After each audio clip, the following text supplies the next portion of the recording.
Like many around the world who watched her, you may have marveled at Sarah Huckabee Sanders' attempted contemptuous breeziness in the West Wing press room in the wake of the not uninteresting news that Robert Mueller had successfully obtained indictments for Donald Trump's former campaign manager, Paul Manafort, and a close associate, Rick Gates.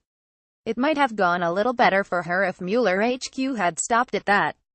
But no. Swift on the heels of the first bulletin had come the revelation that a former foreign policy advisor to the Trump campaign named George Papadopoulos had already pleaded guilty to lying about contacts with Russia directly to do with providing dirt on Hillary Clinton in the 2016 election. Sanders was clearly nervous. Actually, she looked at times like she wanted to be sick. Trump had been huddled in the presidential apartments upstairs in the White House, not showing up in the Oval Office, for most of the morning, fretting and fulminating as both pieces of news dropped and cable TV went into overdrive, digging through it all. Obviously, he would be watching again, as she said about telling reporters that what had happened was of no concern to him at all. None, she agreed. A photograph existed of Trump and Papadopoulos in a meeting together last year, but dismissed it as ephemera. He's been in thousands of pictures with millions of people, she said. If she means being snapped at his rallies, I could almost make the same claim. Oh, and yes, she stood by her assessment that Mueller would be ending his work soon. No, he won't. Of course, the White House will continue to distance itself from the Mueller problem and do everything it can to obfuscate and throw up distractions.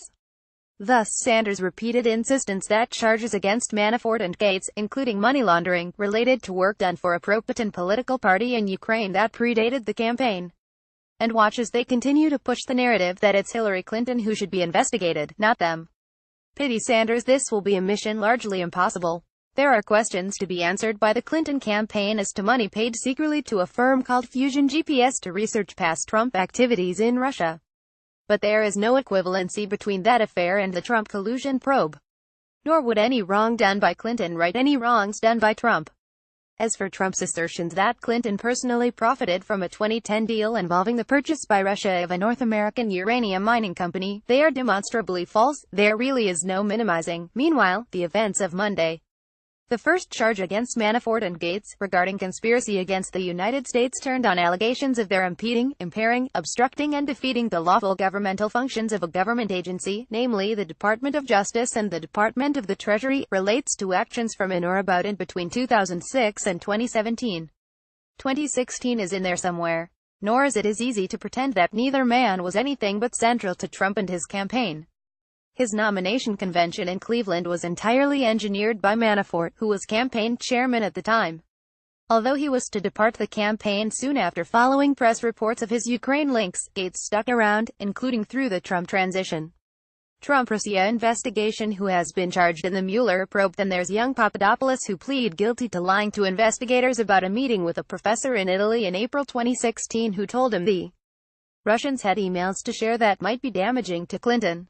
True, he was only a volunteer on the Trump campaign, and seemingly that meeting that Trump also attended was seemingly a one-off. But over the succeeding months, he repeatedly attempted to persuade the campaign it should follow the Russia trail.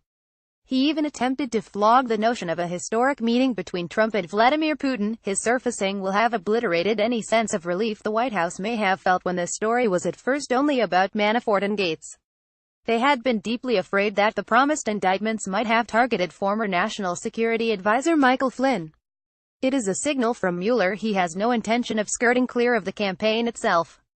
It also shows what many had long expected, that Mueller means to flip participants, however small, free, so they will help bring bigger fish to justice.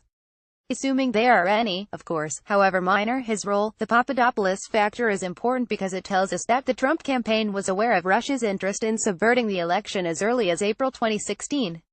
And it was aware well before Manafort, Donald Trump Jr. and Jared Kushner attended a meeting in Trump Tower in June 2016 with a lawyer with Kremlin connections. What is missing still is any clarity about whether anyone in the Trump campaign actually conspired to take delivery and make use of whatever Russia was offering, and, more importantly, whether they gave any encouragement to Moscow. Papadopoulos may have attempted collusion with Russia, but does that mean the campaign did? And if so, who on the campaign did so? We still have far to go. And so does Mueller. If you believe this affair might be wound up by Christmas, you have spent too much time listening to Sanders. Out on $10 million £7.5 million bail, Manafort now faces a trial that is unlikely to get underway for at least a year, maybe just in time for next November's midterm elections. unless he switches his plea and decides to cooperate with the government. That might speed things up. The White House should be careful what it wishes for, and so Trump must forge on, trying to look like a successful president with Mueller settling round his neck like a poisoned ermine shawl. He must wear it on his trip to Asia that starts on Friday. And it will be there as he tries to chivvy Congress to passing his promised tax overhaul. Sanders can be as breezy as she likes, but the bouts of nausea won't let up soon. Reuse content.